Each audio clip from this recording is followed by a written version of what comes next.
So you found the skeleton. How would you tell if it's a dinosaur? You personally, how would you decide? Well, interesting question. I don't know. I'd have to do some research on that.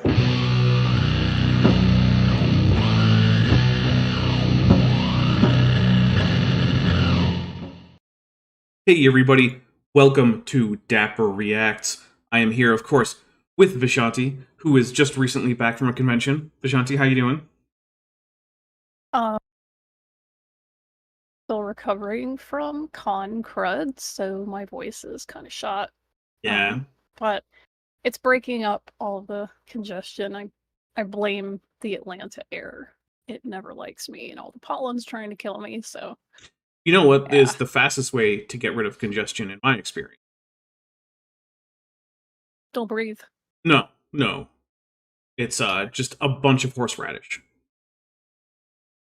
Goes right to your nose. Pass over? That doesn't make it not clear out your sinuses. Pass over or not, horseradish will clear those sinuses right out. Nope. You can just have some wasabi, because in America, wasabi is usually just green dyed horseradish. Yeah, it's just green dyed horseradish, yeah. It's true. Max P, with their first super chat on the channel for $5, says, I want to thank you, I want to thank both you and Vishanti. You helped reconnect me to my Judaism, especially by pointing out that Judaism doesn't require belief in God. Well, there you go. Mazzles! Yeah. That's awesome. I feel like you had more of a hand in that than I did, but I'm glad that I had at least some hand in it. So that's awesome. Really cool. All right. So, Rochna Keller for $1.99 says, Vishanti, did you win any dragons at Dragon Con? It's so funny to me when I tell people about this con and they assume that it has to do with dragons. Originally it started out as like a literary thing focusing on like fantasy novels and stuff and like Anne McCaffrey and things like that. So initially it did sort of have to kind of do with dragons a little bit, but I mean it just became the largest multimedia convention. So you're saying that people aren't still there doing Pern cosplay? I mean there are, but okay. The only dragons I got were I got some photos of somebody who was actually costuming as the Dragon Con logo dragon, which was really impressive. I'm pretty sure I got swag dragons on it. I don't know. I haven't really finished unpacking it. That's also a thing. So, Oh, hey Neil. I didn't realize there's more tribe in the chat. How's Neil the 604 atheist doing today? Oh, hello. Yeah. Actually, good to see you. Horseradish. All right, so we're not going to take too long with the intro stuff. We want to get into this Pete Greer because the sooner we get on with him, the sooner we can get to a video that has better audio quality. So, now, we are playing the drinking game. I have some hard Baja Blast. If you don't know the rules, well, you'll pick up on them. That's the one thing. I forgot I was going to drink hard Baja Blast when I was in Atlanta, and I didn't. Ah, crap. Oh, well. Dang it. Next year. Next year in Atlanta. Next year in Atlanta. Exactly. Is it? Apparently we now have a secret Judaism theme going on for this show, which, okay, that's fine. That's fine by me. I mean, as long as I'm here, there's always a Judaism theme, I guess. Fair enough. Ray El Gatubella for $2 says, I think all the dragons are at the furry cons. Oh, there's definitely furries at Dragon Con. Oh, they're the bravest. They're God's strongest soldiers. I mean, so it's hot as hell in Atlanta, and geez. It's humid as hell, and they better have one of those around in those fursuits. They better have one of those camelbacks under that fursuit so they can sip a bunch of water while they're going. Oh, they have a whole system. The stormtroopers as well. Like they have little fans that they build in and stuff. Good. So because that's like that's some like life-threatening level weather and costume combinations right there. Yeah, it's intense. All right, so Pete Greer is the creationist of the day. He is a elder at a church out in the eastern part of Arizona, a little town called Payson. Probably haven't heard of it unless you've actually been there, which I have. You probably haven't heard of it.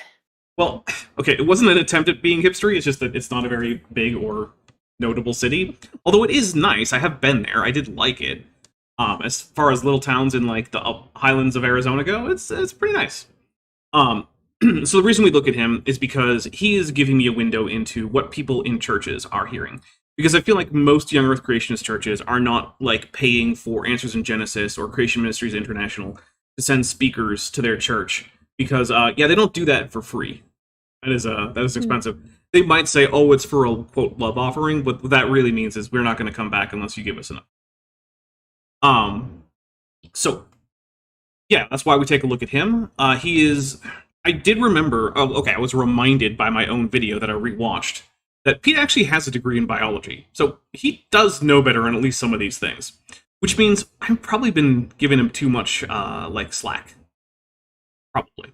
But that being said, he just finished telling us that one of the reasons that quote evolutionists give to accept human evolution is that during embryonic development, humans have a tail. And his response to this was to say, that's ridiculous, humans don't have a tail, it's just a bit of their spinal column that extends past the body. Which is, just what a tail is. So, that's fun. Yeah, it's like saying, oh, I didn't make a pie, I just put a crust down and then filled it with fruit filling mixed with sugar, and then I put it in the oven and baked it for a while. But that's totally not a pie. It's like, well, I feel like that's what a pie is, but okay, you do you, buddy. My Unfinished Journey for $6.66 says, Hail Nero, Hail Daps, and Vish, and Boo Creationism. Thank you very much. Agreed. Oh, by the way, Yeah. Bent did get his free pizza that the chat paid for on Kent with Bent. He got a, what was it? I think it was like sausage and olives or something like that. I don't remember exactly. I just got a cheese pizza, but I added 2 extra kinds of cheese. I added feta and Asiago. One of my friends felt like bad for me because I'm sick and I just haven't really felt, up to doing much of anything. And they had a pizza delivered to my house yesterday. So yeah, that was really nice because like when you're not feeling good, you don't cook, you don't really want to do much of anything that requires energy expenditure. So if I'm sick, if it's more than just plopping it in the microwave and punching in a number, I'm not doing it. I honestly can't even get that far a lot of the time. It's like packaged snacks and jerky or just whatever is to hand. I'll eat it, but sometimes I don't even get to the microwave. Yeah. Too much. Roshina Ubu Keller for $4.99 says, my sister accidentally hit my eye with a metal pipe. I'm okay in Payson, Arizona. That's my memory of Payson from when I was a kid. Ouch. Well, I'm glad you're okay. Reminds me of the time my brother hit me in the face with a metal baseball bat on the swing through of a bat swing, where he hit the ball down the street and didn't. I was talking to him the whole time, and then she just tosses the ball in the air and boom. Yeah. Anyway, that's how I got a big old scar on my face. Let's hit play. It could even make a person like me get very angry if I stay on this slide very long, so I'm moving. Now, one of the things I want you to notice is that at no point, you can go back to the last weeks and check, but at no point did he actually tell us what the structure in question is if it's not a tail. Nor did he show us any photographs that would dispute that this is an accurate drawing, because, he put up some drawings of a human embryo. And so he didn't put up like any photographs of an embryo to say, look, this tail doesn't exist, nor did he tell us what the structure is. He just said it's not a tail, described what it is as being a tail, and then said he gets angry about it. Which to me just means I think he just doesn't like reality. I think that's what we can come up with there. He's just angry at reality. Inconvenient. Yeah. Oh. Inconvenient truths. Yep, unwelcome nuance. Yeah. So there's some more illusion for you, see, and that's in the modern biology textbooks. I hate this illusion stuff, because these are actually, some of them are actually pretty cool, like optical illusions that I'm familiar with. But because the TV is so blown out, they don't work. And it's just like, come on, man. Yeah, I like Steve Wilson in the chat says, if human evolution is fake, why do we have a progression of fossil ape skulls, which are increasingly like those of modern humans? Good Dr. question. Banjo is definitely going to have a fight. I have you now.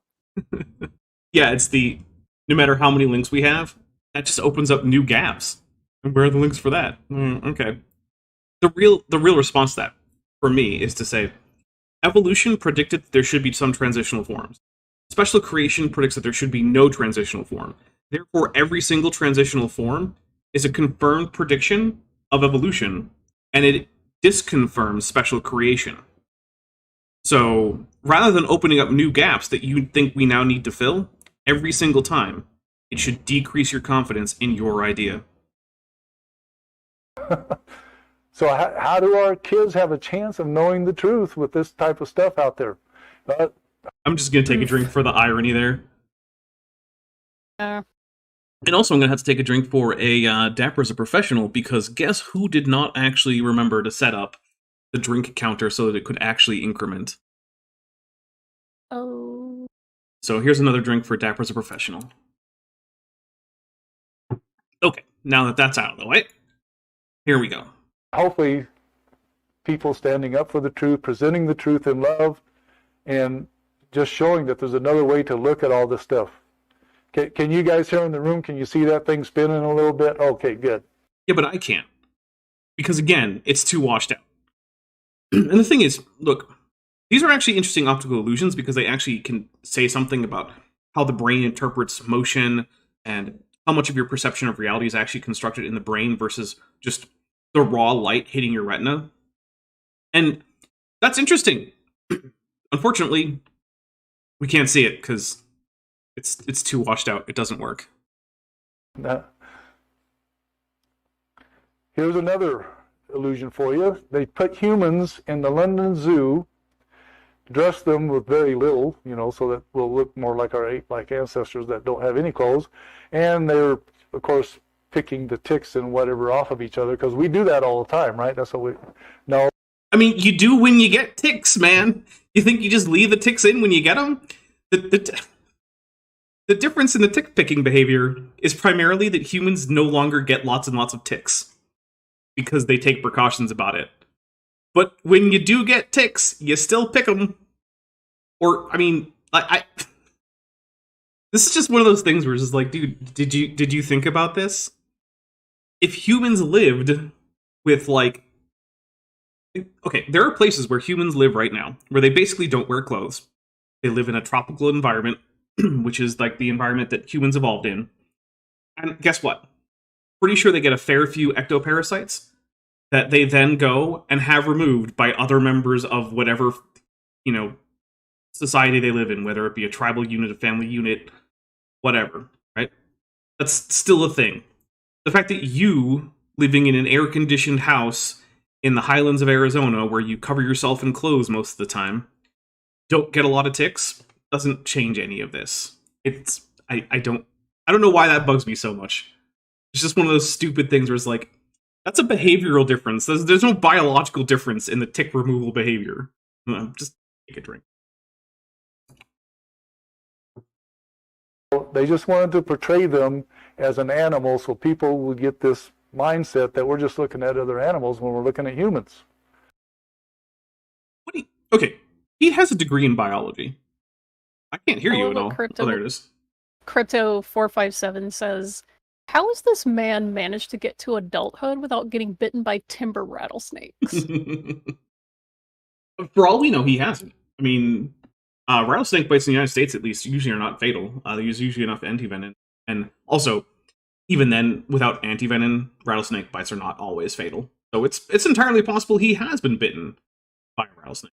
Rail Gatubello says, Greer probably has ticks in a certain body area. Hey, you know what? That's between him and the ticks and whoever is intimately connected with him. Say that. And maybe his doctor. Fair. Also, ticks are dangerous, everybody. Be careful around ticks. Yeah. They can spread diseases. I mean, the average tick bite is just an annoyance, but, like, it could be bad. Also, like, there's a certain thing that ticks will take from you if you get bitten by the wrong one, and that's your love of red meat. Mm-hmm. Yeah, don't do that. I mean, unless you're trying to go off red meat and having trouble, I guess. I guess. It's a little aggressive, but I did hear it. If you wanted to stop you. I did hear what was it? It wasn't a news story, but it was like an article about a guy who was having all sorts of like autoimmune diseases, and he heard that certain parasites would reduce your overall just like immune response. And so he went around walking in like latrines in the middle of nowhere Africa to get a bunch of like worms into his feet. And then he had fewer autoimmune problems, and he was like, I'm keeping the parasites. Which his doctor recommended against, but he went for it anyway. And apparently he was happy with that decision. I learned over this weekend at the DragonCon science track that originally mitochondria weren't part of our cell structure, and we had some sort of either like mutual relationship with them, or they were parasitic and beneficial, but eventually they just kind of got folded into our cell structure, and now that's a thing that they help us. And that was cool. Mm-hmm. And it's true, yeah. Heather Schrodinger's fossil coon for $5 every go says the difference between apes and us is that we use tools to pick ticks and don't eat them when we remove them. I mean, yeah, there is that. That's although the not eating, I think that's a behavioral thing that, you know, could just change. I don't think there's any like biological difference there. And if you said to me that like, oh hey, this group of people that live in like a hunter-gatherer society in an area with lots of ticks, they do eat the ticks that they pick off each other, I'd be like, I don't find that appealing, but like that doesn't seem like incomprehensibly weird to me. Like that seems like a thing.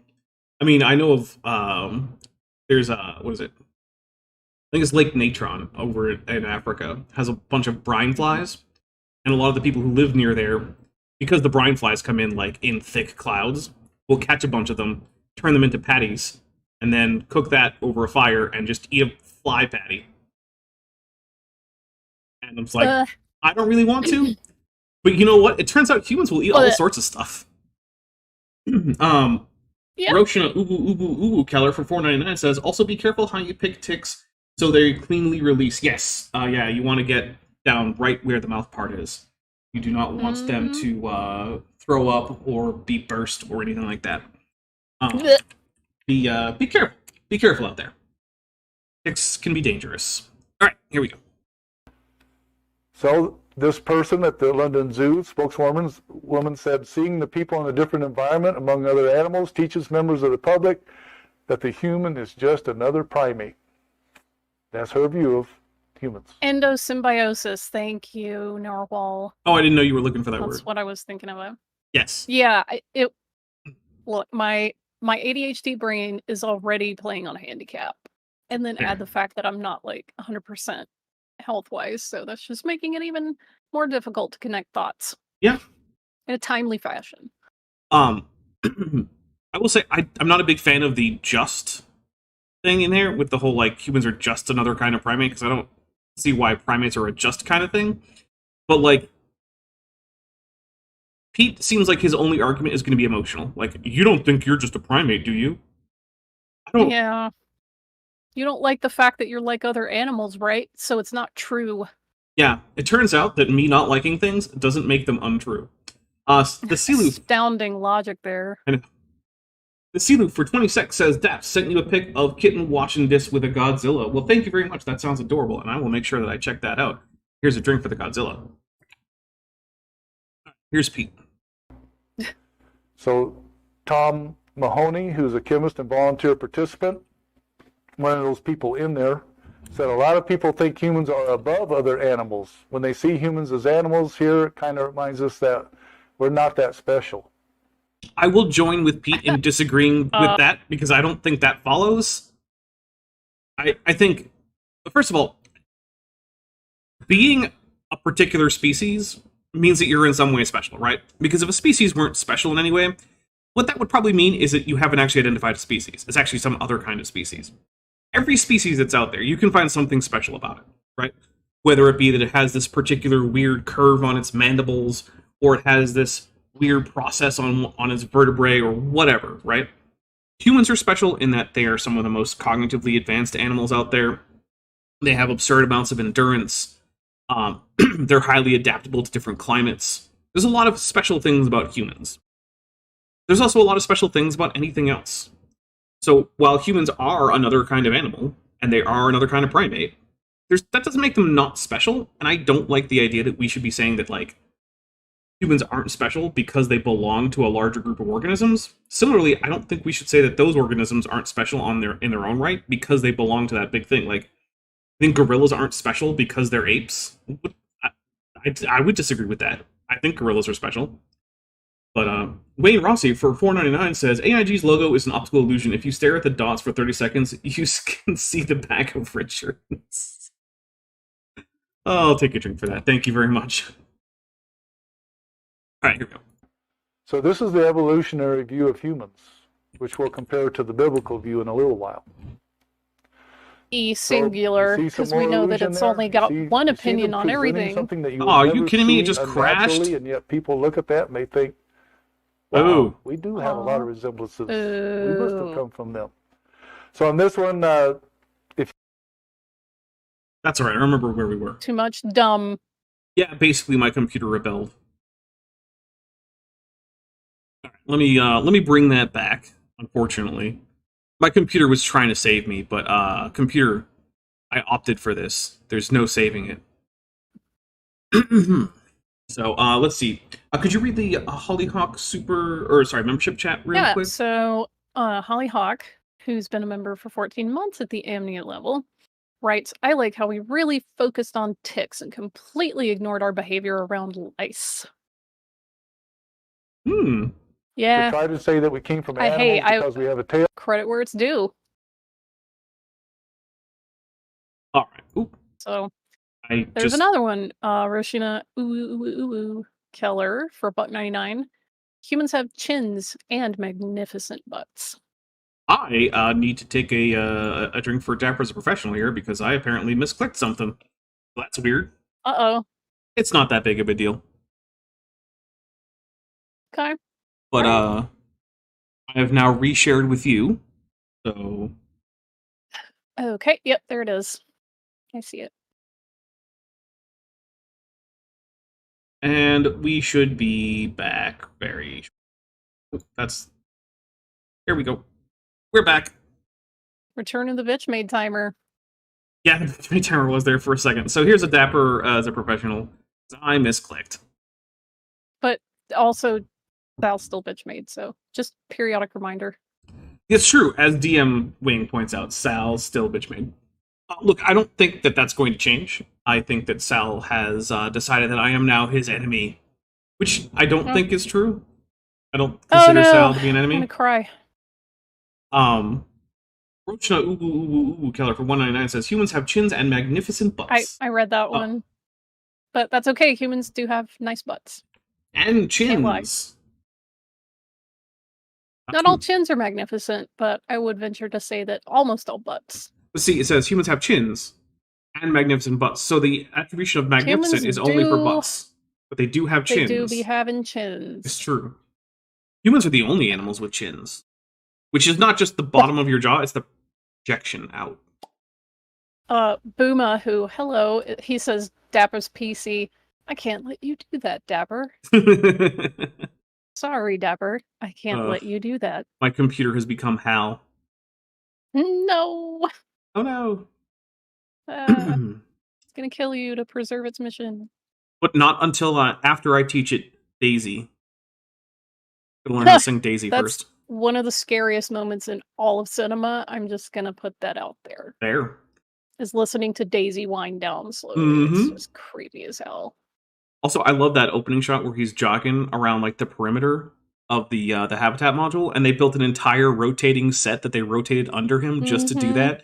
And it's like, holy crap, this is a lot of work went into that movie. Yeah, he really put it over the top with obviously that's why they had him fake the space land or the moon landings. Hey, well, of course he was just doing it on the moon like a pro. Right? Yeah, he had to film on location. Cheap out on it. Yeah, exactly. That movie also, besides the fact that it has one of the creepiest moments in all of cinema, it's like, oh, your machine learns to like lip read. That to me was also deeply unsettling. Yeah, that so where you get the Hal's POV through one of his like monitoring cameras, and it's like focusing in on David's mouth as he's talking. Like, oh my god, that also was just deeply unsettling. Oh yeah, look, Hal is a great movie villain. Mm-hmm. So, all right. Now, Oh, yeah. let's hear from Pete, who is not nearly as good a villain as Hal. Members of the public, that the human is just another primate. That's her view of Just. humans. Yeah. So dumb. So Tom Mahoney, who's a chemist and volunteer participant, one of those people in Cross-platform adventures. Volunteer participant in what? Oh, he was one of the people acting like a monkey in the zoo. Cross-platform adventures, who's been a member for 17 months and is at the amulet level, says Godzilla, like Prometheoarchaeum, or our nuclear ancestor may have parasitized the proto-mitochondria. I have a new connection. I'm engaged. Well, congratulations! And there's a Balls. Ghidorah right there. So I will take a drink. Congratulations. I wish you a long, happy marriage. I was going to say engagement, but no, you don't want your engagement to last all that long. You want to actually get through the engagement to the marriage part. So I had to quickly course correct. Because I understand how engagements work. I am familiar with human societies. This isn't the marriage, this is just the prelude. Yeah. Pre-marriage. Mm-hmm. in there said a lot of people think humans are above other animals. When they see humans as animals here, it kind of reminds us that we're not that special. So this is the evolutionary view of humans, which we'll compare to the biblical view in a little while. Okay, one of the things I want to point out is it's not the evolutionary view. The evolutionary view of humans is that, yes, humans are an animal that evolved among other animals, specifically as a particular species of ape. But that's not a value judgment. You have to make your own value judgments. It's just like gravity, right? Gravity doesn't say that Jupiter is better than Earth because it has more gravity, according to the theory of universal gravitation. Like, that's not how that works, right? It can tell you the magnitude of the gravity of different objects, but it doesn't tell you for that reason that one's better or worse. Evolution similarly can tell you things like what organisms humans are most closely related to, how the evolution of humans from prior ape species happened, where apes came from in the first place, where primates came from, all that stuff. But it can't tell you if humans are better than gorillas, or if they're better than mice, or if they have some special value. That's a thing you get to decide. And also, I gotta point out that plenty of people believe in evolution and also are Christians who at least believe the Bible in their interpretation, isn't Pete's. But I'm also not like the Bible interpretation dictator, so I don't get to tell you which of those is right either. I can tell you that some interpretations of the Bible are at odds with reality. So there's that. And also, justice for Elhanan. He needs his flowers. Let's see. Roshina Uwu Keller for $4.99 says, I think all large language models with speech synthesis should have Daisy Bell as a critical failure alert. Ooh. Oh, that would be so creepy. That would be great. I like it. All right, here we go. So you see some more illusion there? You see them presenting something that you would never see unnaturally, and yet people look at that and they think, wow, we do have a lot of resemblances. We must have come from them. If you want to see a better example... It's a good thing that we didn't just go, looks like we're similar. Guess we came from somebody similar. We may have tested it. Yeah. In multiple different ways. Also, including comparing homologous structures and maybe using something called DNA. Maybe he's heard of it. One thing I would say, if you want to see the similarity between humans and other primates, is there are pictures of chimpanzees with alopecia on the internet. Go look at them. It really not looks safe like for work. Well, yeah, it's not safe for work, but it really looks like you're looking at a person. And also, I remember I showed a human person. I was talking about apes and like ape taxonomy or something with a friend. This was a while back. I think it was before I even started the channel. But as an example of how human-like apes were, I sent a picture of a stretching bonobo, and I've seen that. My friend became very uncomfortable because they said it looked way too much like just a nude picture of a woman. Like, yeah, it's exactly. Uncanny Valley. Exactly. It just looks like a human. Deeply unsettling. Yeah. You look at that and you're like, that looks like it's just a woman stretching, who maybe could use a trip to the waxing place.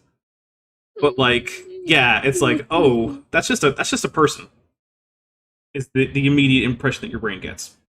Sean for $10 says evolution is against the Bible because it says humans aren't special. Wasn't the entire point of God's speech in Job that humans aren't all that special with a Godzilla? That's certainly a theme in there.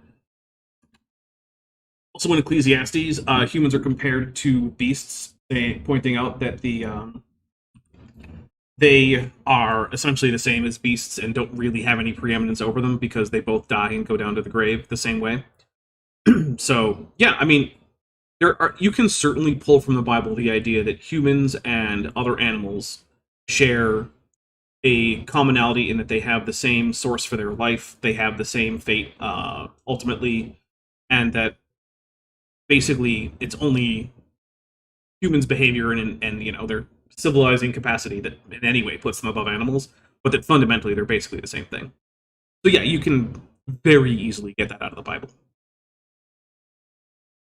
So on this one, if you can't see the moving and shimmering, you can follow the outside edge around, and it goes from raised to depressed. And this one actually kind of works. So, like, good job, Pete. I try to follow that transition. It's just amazing. It's really hard to figure out how they did that, but it's right there. Like, it's just wavy lines, Pete. It's just wavy lines rotated around an oval. That's it. That's all that it is. Whatever. Doesn't matter. Oh, Pete. I don't know how they do this. Like, dude, I could probably do this for you in about, like, 2 minutes in my image editing software of choice. Oh, the chat. It's breaking my brain. Some guys are pretty smart, and they know how to deceive our eyes real easy. So here's the human evolutionary tree. At one point in time, it's changes. What does that say, 1966? Please tell me that doesn't say 1966 at the bottom of his TV. That's what it looks like. Is this... Oh, yeah. Oh my god, it is because it's showing separate ancestry. Oh my god. This is showing separate ancestry for the human races. Oh my god, it is 1960. Mm-hmm. Oh my god, I'm taking a drink. This is bad. Wow.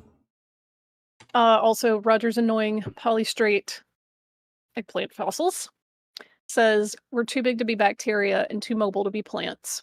Forest Valkai. I mean, he's not wrong. He's not wrong. Yeah, I got to see him again at DragonCon and introduce him in person to Dan McClellan, which was kind of neat. And because we were walking through the hotels, like I was giving Dan kind of the tour, I guess, of DragonCon because this is his first one. And I said, okay, and this is the Hilton, this is where all the Skep track stuff is, and the science track, and there's telescopes and all that stuff. And he was like, oh, let's crash a panel. I was like, okay. So we go in one of the ballrooms where they have a panel. So they weren't having one at the moment, but we walked up to the front. It was funny seeing all these like notable like atheists and skeptic, you know, people turn around, and then all of a sudden there's Dan McClellan. They were just like, oh my god. That was fun. Nice. So all right, so let's talk. He's gonna do some panels next year for the Skep track. So if you happen to go to DragonCon next year, you can see Dan McClellan doing some stuff. So Caden Slinker asked if I've ever been to G-Fest. I have never been to a single fandom convention of any kind. Really? Yep. I have not. Man, you would be in your element. I know. Highly recommend. I know. No. But I haven't. But let's talk a little bit about this whole separate ancestry for human races thing. So the first thing I want to point out is this is not a model that is currently being held by anyone in the field of paleoanthropology, and hasn't been for a very long time. The last holdouts were some Chinese paleoanthropologists from, I think, like the 90s, who were saying that maybe the Han Chinese were actually separately descended from Homo erectus, apart from the rest of Homo sapiens, and then they did some genetic testing on East Asian Homo erectus, and found out that no, in fact, they are more closely related, that the Han Chinese, just like everyone else, are more related to the rest of humanity than they are to any Homo erectus fossil. So, good job, China. You're still humans. Hooray! Man, I had somebody the other day going like, a friend of mine is Jewish and Chinese, and somebody's like, how is he Chinese? And I'm like, or how is he Jewish in Chinese? And I'm like, the way that all the other Chinese Jews are Jewish. Their parents were Jewish. And I had to explain, like, hey, there's this thing called Silk Road, and some Jews, like, followed it into China and have literally had a population there for, like, well over 1,000 years. So what the heck do you mean? How are they Jewish and Chinese? That is ridiculous. It turns out that all the major Abrahamic religions actually have histories going back over 1,000 years in China. That's just a thing. Yep. Just literally learn history. Those Kaifeng Jews, they have whole Steli and stuff there still standing. Jake, insert clever Dapper inside joke here. Nelson for $2 says, Dapper, was that a Trojan racism? Basically, yeah. So yeah, this idea was popular, and the idea was that basically different hominins traveled to different parts of the world, and as a result of convergent evolution, all converged on the Homo sapiens form. And because they weren't too distantly related, that's why modern humans can still interbreed. But that basically the idea was more or less the Homo erectus or something similar spread around the world. Maybe not to North America. Maybe those people were descended from like Siberians or something like that, which is mostly true, basically. But that basically the different Homo erectus populations in different areas, whether it be in Africa, in Europe, in Asia, Australia, whatever, all independently evolved this larger brained Homo sapiens morphology. And we can test that, right?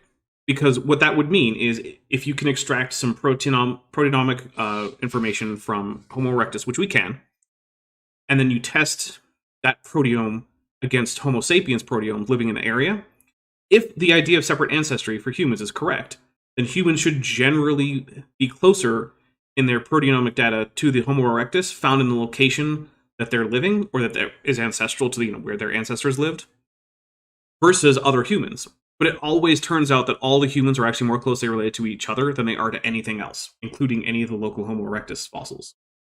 So, and I'll say this, it is possible to hold to a separate regional origin hypothesis for Homo sapiens without necessarily being racist. However, in practice, I'm not aware of anyone who has ever actually managed to do that. Because the next thing that always follows is usually like, well, my ancestry is the big one, is the best one. Which is also what those like Chinese paleoanthropologists were also doing. They were trying to support like, Han-Chinese cultural hegemony through basically trying to claim that the Han Chinese are their own separate, really cool species of human. Which, I mean, I'm not going to say that they're not cool. There's a lot of cool stuff that the Han Chinese have given the world, but they're not a separate species. Sorry, guys. That's just not what's going on here. Roshna ooh, Keller for $1.99 says, good old scientific racism. Yeah, basically, this is something that fed into scientific racism. So, yeah. Back in 66, yeah, maybe this was something that, was... I mean, it definitely was something that was being thrown around. It was not uncontested in 66, but, like, yeah. The reason he has to go all the way back to 66 to get this particular tree is because no one in the field is still holding to separate ancestry. The only people who are still doing this are like weird racists on Twitter. Like, that's it. And they're also the ones who are doing things like saying, oh, I think Africans had admixture from archaic Homo sapiens and therefore they're dumb. One, genetically, we have absolutely no evidence of any admixture with any archaic Homo sapiens species, except that there's been some backflow of Neanderthal genetics back into Africa from Europe and the Middle East. Because, people move around and also have sex. Those are two things that are true about people. And yeah, like that's the other thing that those quote-unquote scientific racists like to go on, is they're like, oh yeah, I think that Africans actually have a mixture of like ancestry with like Homo habilis or something. Like, no, they don't. At least not any more than any other Homo sapiens population does. In fact, sub-Saharan Africans have the least non-Homo sapiens admixture in their genetics. So, if you wanted to find someone who was purely Homo sapiens, you'd probably go to sub-Saharan Africa. Because most Homo sapiens from out there, from other places, have Denisovan or Neanderthal, or sometimes both, somewhere in their ancestry. Just like I said before, we have to change our thinking with the scientific evidence, so I have no problems with them moving stuff around. The only thing is the whole thing is a lie. You can't just say that, man. You got to give a reason. Hey, man. I mean, with this one, well, first of all, there's a difference between a lie and wrong, right? The person who constructed this chart wasn't lying.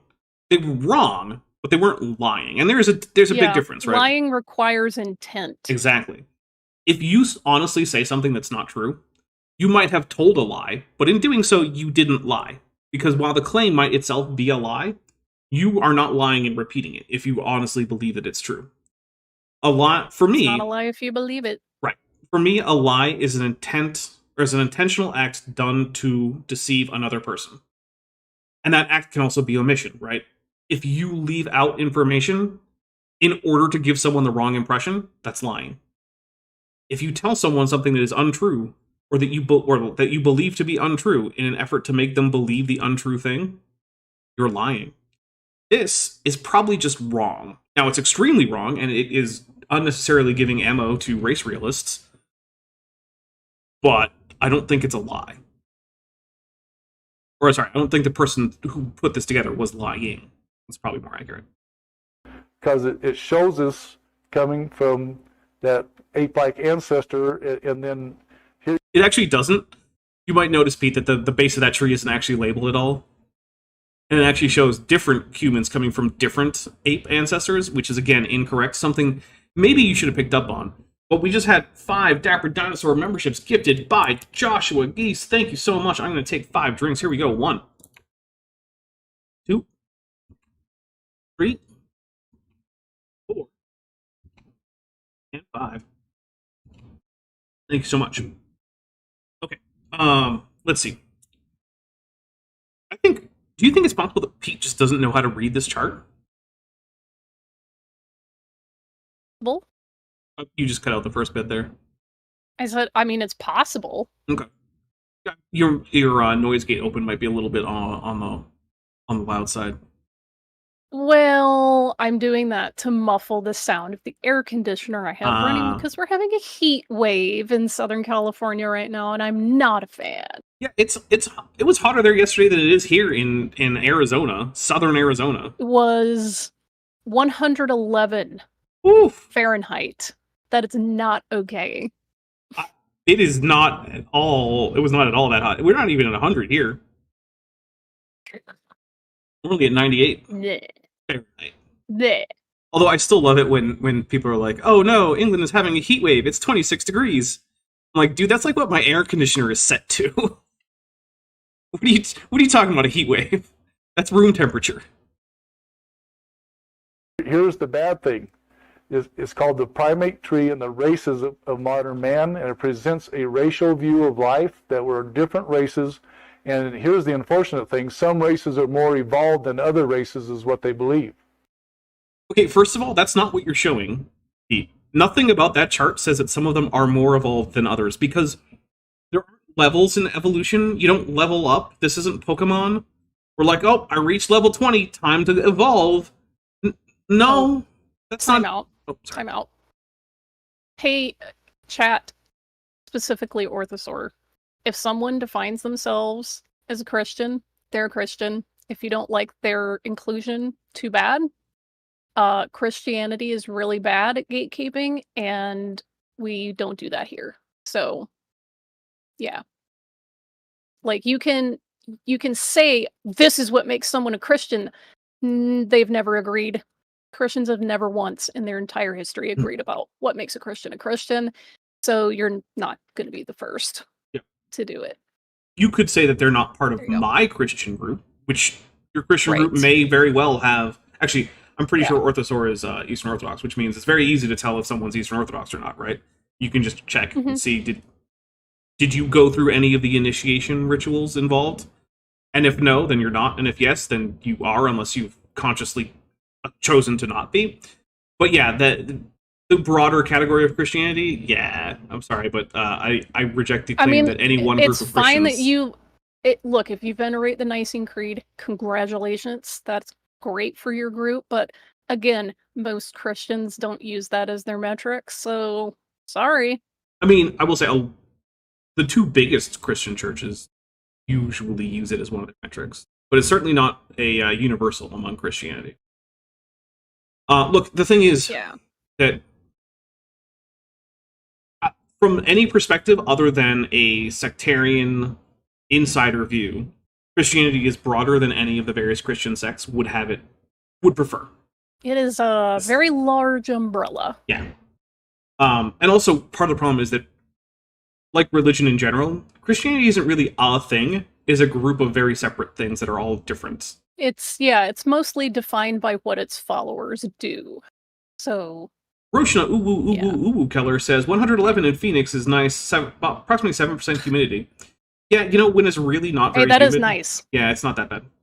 Yeah. Although, apparently, Phoenix is currently in their 110th or something day of over 100 degree Fahrenheit weather in a row, which is record breaking. So the Sealu for 56 says, but Daps, you have a dry heat. Southwest, there's SWE and EN. Oh, England's, yeah, okay. Have up to 60 to 80% humidity with that 26 to 30 C. Yeah, but that's the miserable. thing. 26 and 80% humidity is not that crazy. It's not a heat wave. It's not fun. Well, to us, it's not that crazy. For people that's who fair. aren't used to dealing with it, that's pretty gross. Yeah, that's fair. Sorry. The humidity does make a difference. I will say, big time. Having grown up in the deep south, where it's humid all the time, it's a different beast out here. Like, it can be 80 degrees here and 80 degrees in the south, and I'll take 80 degrees here. You can walk outside at 10 o'clock at night in the deep south and you're sweating. Yeah. I don't like that. It's not okay. Actually, sometimes I walk to the store right after sunset because it's like, yes, for sure, it's 100 degrees out, but it's also dark and no humidity. Yeah. Which means 100 degrees in the dark and no humidity. Cooler in the shade, which is very pleasant.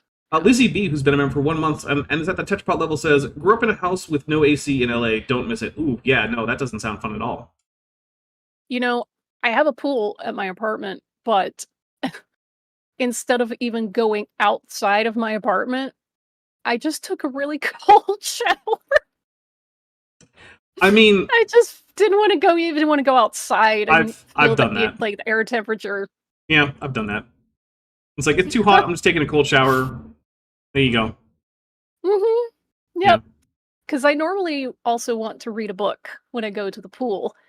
So I just didn't want to deal with any of that. And I just went, nah, I'm just going to turn on the shower enough to where the water's coming out. And I'm going to... the Silu says really SWE is Sweden. I got England right. And we don't have AC. That was for 26. Yeah, I mean, it is true that there are many places. Yeah, they usually don't need it. Yeah. But here's another thing. AC can be as simple as like putting a damp cloth over your head.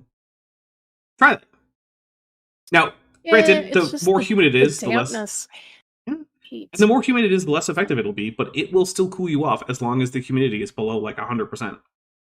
Yeah, I got a dehumidifier in my room, and I have to change the tank like every 18 hours or so. It's just. Remember that poor thing's working overtime. Remember that fad of people making dehumidifiers that then just fed into a bottle as like getting drinking water from the air? And it's like, dude, that's just a dehumidifier that you feed into a bottle. What are you talking about? There's a reason you're not supposed to drink the dehumidifier water. Like, stop it. And then there was a thing where like, oh, we're going to send these to places where there's like not enough water for people to drink. And they have like pictures of like this going on out in the desert. It's like, so you're going to send it to places where there's no atmospheric water in the first place? So they're not going to work? No, that's not how anything works. Yeah. It was even one that was supposed to be like for like when you're on like a long bike ride or something. Like you can strap it to your bike and then slowly it'll fill up with atmospheric water. It just pulls out of the atmosphere. I'm like, oh my goodness, this is such a terrible idea. Please stop. Yeah, they were all very, very stupid. One was actually pitched on like Shark Tank. And like they handed one of the sharks the water, and this guy's like, this is terrible. Which isn't as fun as the time I saw someone pitch their MLM on Shark Tank. Like, what do you guys all join my downline? It's like, no. Oh, okay. That's Well, we can't legally call it a pyramid scheme, but Chris McDaniel, who's been a member for 20 months, says, I'll be passing through Arizona on my way back from Los Angeles in early November. What's the weather likely to be? Hot and dry. I mean, it won't be that hot cool at night. In November. Yeah, it'll be cool at night. It'll probably be in Fahrenheit's 80s, maybe up into the 90s during like the hottest parts of the day. It should be dry. Yeah, I don't expect there to be much in the way of like storms. Dust storms, though. If you are caught in a dust storm, pull over to the side of the road and don't get out of your car. Don't try to drive in dust storm. Just pull over. Your visibility Same thing will with be hailstorms. Yeah. Just pull over, wait it out. It's not Mhm. worth it. Yeah. Dust storms they're really not very dangerous unless you decide to keep driving in them. In which case they can be absolutely fatal. Yeah. Yep. So, yeah, there you go. All right, I'm going to hit play. And when you start believing that, that's when the problems come. This is where the problems come into the culture, into our world. So you take a primitive culture. Hey, Pete, remember how you were complaining about racism and now you're just going on about primitive cultures? Maybe... Did we just do racism twice in this? Yeah, let's this just guy's take presentation? let's just take another drink. At least the first time he was like complaining that, hey, this is racism, which he was right about. He was just wrong And about then he it turns being around current. and does it. Yeah, then he just turns Good around and job, does his own racism. Dickweed. Yeah, so we're taking a drink for that because that is incredibly stupid. Hey Pete, you could say something like less technologically advanced, or you could say describe the culture, like you could say hunter-gatherer, right? Or something like that. You don't have to say primitive, because the thing is, their culture isn't actually primitive, because that implies that it's like in the past, but it's not. It's a current culture that has just as much history as your culture does. It's just that the various things that culture did in terms of technology aren't the same as what your culture did. Yeah. And that doesn't make you primitive. Like, you probably wouldn't call, say, Europe in, say, the, I don't know, 17th century particularly primitive on a worldwide stage. But guess what? Other cultures had better gunpowder. What does that mean? Nothing. It means nothing except that one fact, right?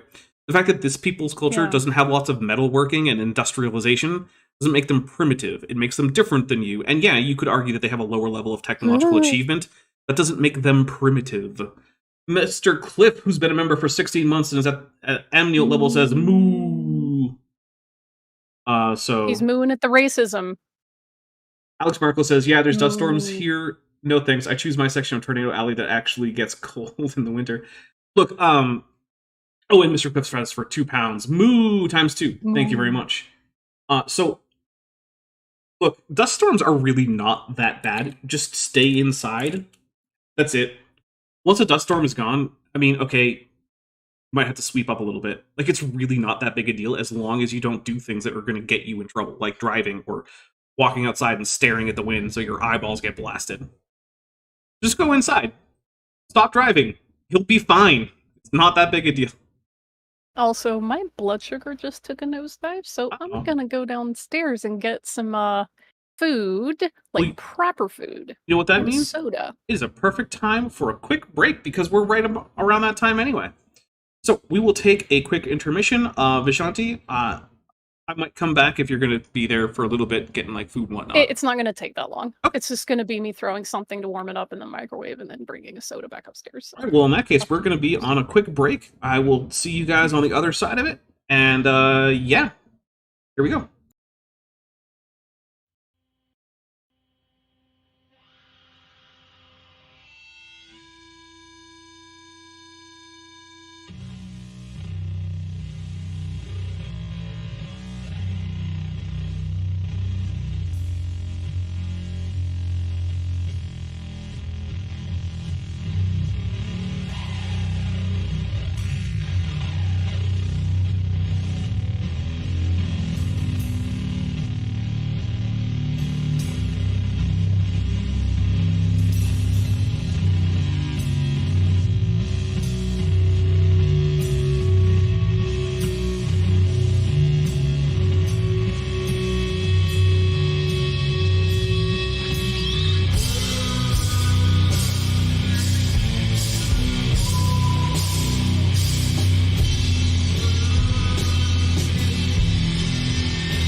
We are back.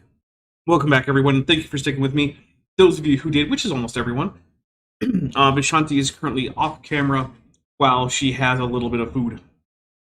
So, now that we're back real quick, I just want to say thank you so much, guys. You guys are amazing, and the only reason this channel can stay afloat and at least be as active as it is because of your support.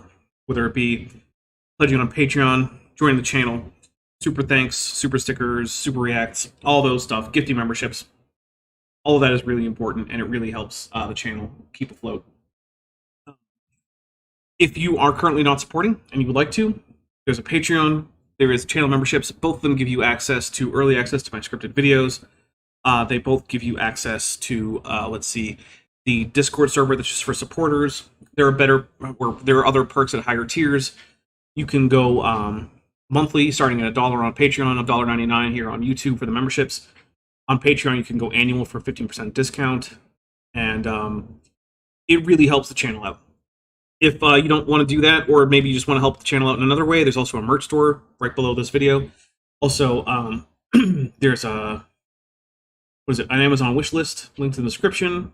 Want to get me something that will basically help my my happy brain chemicals keep going. That helps a lot. And yeah, if you can't afford to do any of those things, then please don't. This should be something that comes out of, like, you know, your discretionary spending, your entertainment budget, that kind of thing. And so yeah, if you can't afford it, please don't give. And whether or not you're giving financially, liking these videos, sharing them, watching a few of my videos in a row, watching them all the way through, all of those are great ways to help the channel out. So with that being said, Vishanti, are you going to be more ready for Pete anytime soon? He said, to no response. I'm going to assume that that means that Vishanti is ready. Yeah, go ahead. Okay. But these are fully evolved human beings, or Yes, Pete. Good job. We'll take a drink. What's a half-evolved human being? I guess Homo erectus? I guess. I mean, I would call that a fully evolved Homo erectus, but, you know. fully formed. Yes, Ken. Yeah, Pete, they're not melting or something. What would it mean for them to be not fully formed? What would that even mean? Creationists say this all the time. Like, oh, it's a fully formed organism. What would the alternative be like? Describe to me a non-fully formed organism. What is it, like a wad of chewing gum that someone spit on the street? Is that what it would look like? Like, tell me, what does it mean to not be fully formed? Because the only thing I can think of is that you're not full grown. Is that just what you mean? Is it that it's an adult? They think that it's not exactly how it appears today, because they definitely don't understand how transitional forms work.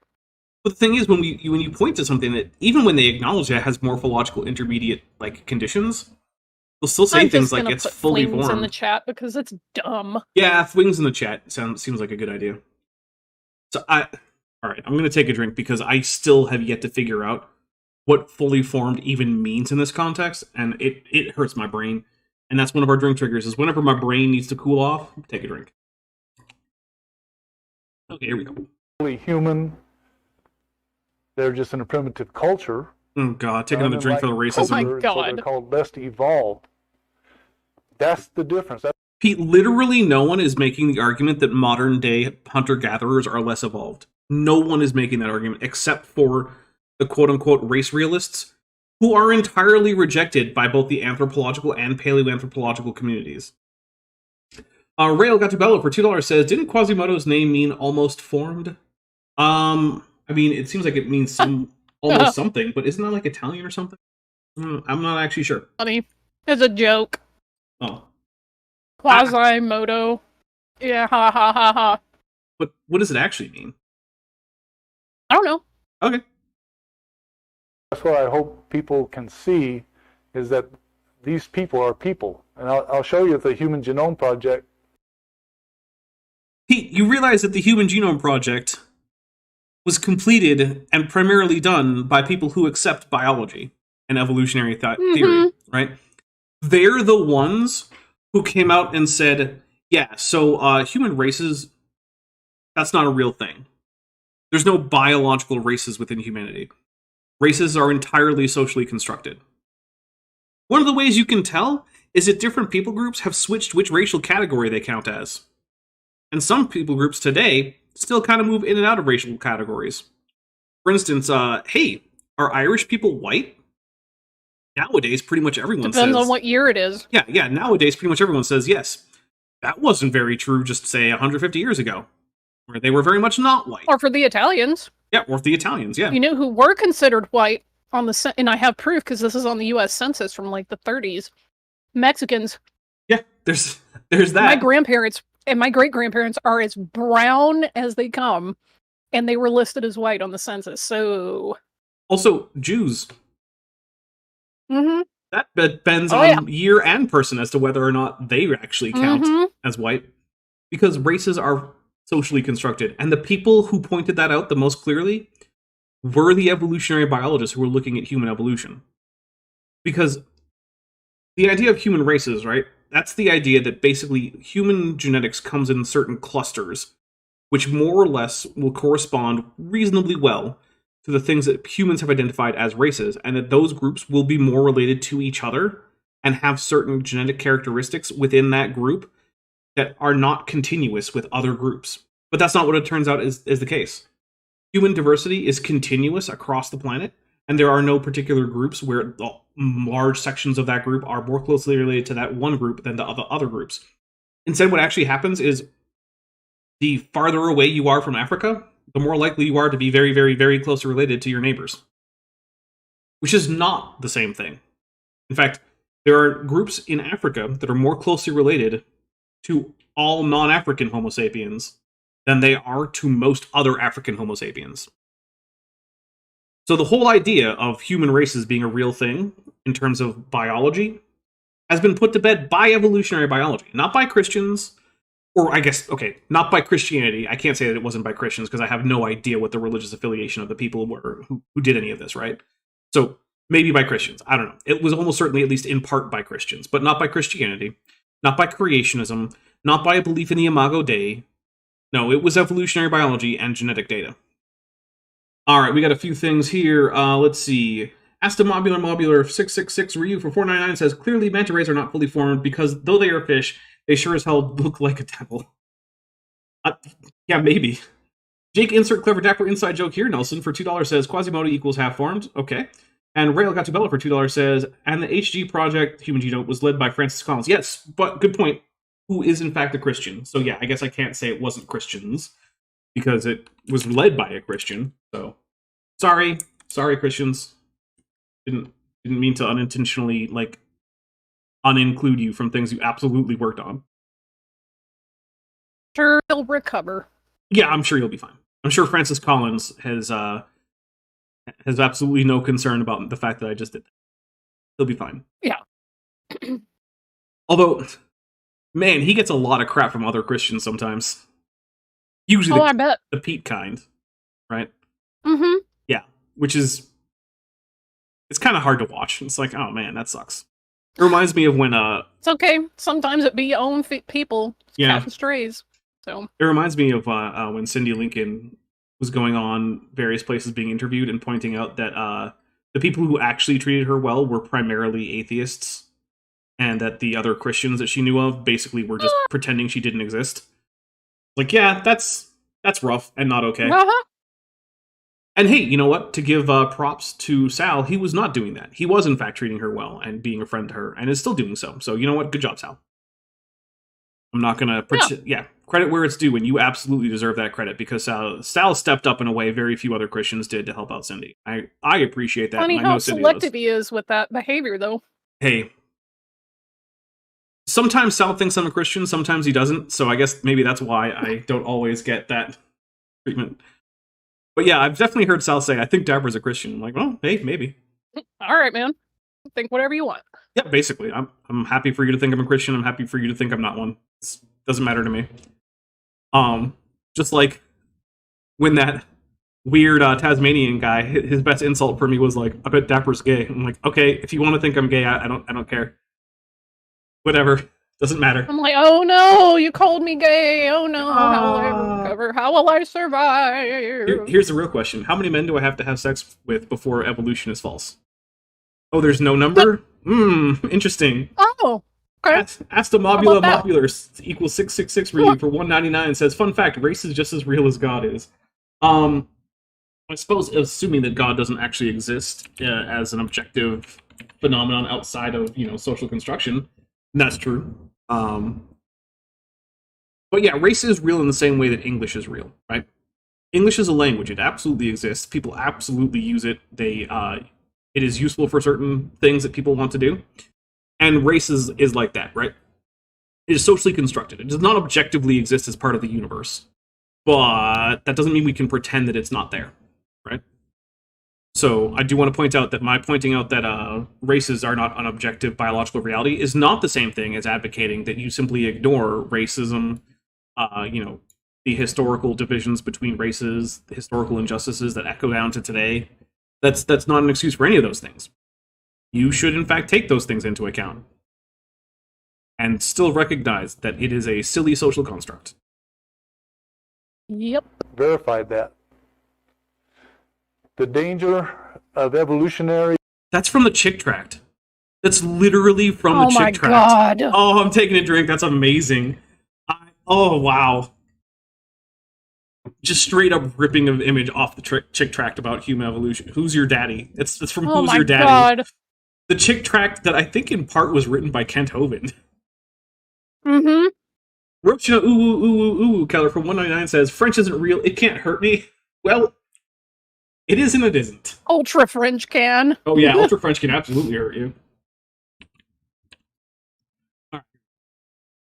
Thinking is if you swallow it and take it into your heart, and you make it part of your thinking for life. Evolution can be harmful if swallowed. I'm going to show you some examples of that in a minute. Okay, What? but Pete, that's just an argument from consequences. The title of this talk is The Illusion of Human Evolution, which means you need to show us why human evolution isn't true, and it having bad consequences, even if that's true, doesn't make evolution not true, right? Like, imagine if it were the case that everyone who found out that human evolution is true and that humans share a common ancestry with chimpanzees then became a horrible, depraved baby murderer, right? Let's just imagine that that's the case. What that does is it doesn't make evolution, like human ancestry or anything like that, false. It just makes it a cognito hazard. So, yeah, that doesn't help anywhere, Pete. But I guess we'll see what he has for us. My Unfinished Sock for $2 says, reminder, use all your socks to like and share. Yes, please do. And Rail Gatubello for $2 says, is it? I think it's actually by Dan Latha. I don't know what the it is anymore. So that is one thing. It is hard for me to keep track of the context because of the delay. So careful with pronouns that might not have a clear antecedent, because I don't know what it is. So, oh, the cartoon, because Dan Latha is a cartoonist. I feel like it's from Who's Your Daddy from Chick Tracts. I guess it could be Dan Latha. But I really feel like I remember seeing it in Who's Your Daddy. But again, look, I could be wrong about that, right? Who knows? Well, I mean, we could just check. You can find Who's Your Daddy online, because pretty much all of the Chick Tracts, except the ones that are way too abusive for even the modern Chick Tract society, they're just freely available. If you want those ones where it's like, oh, yeah, you have to go look them up. Like the one where it turns out that the teenage girl who's being abused by her parents, it turns out it's okay because they all became Christians, and now that fixes everything. Yeah, they took that one down. Because apparently, even... Spoiler alert, you probably should not do things that make your company disavow your work later.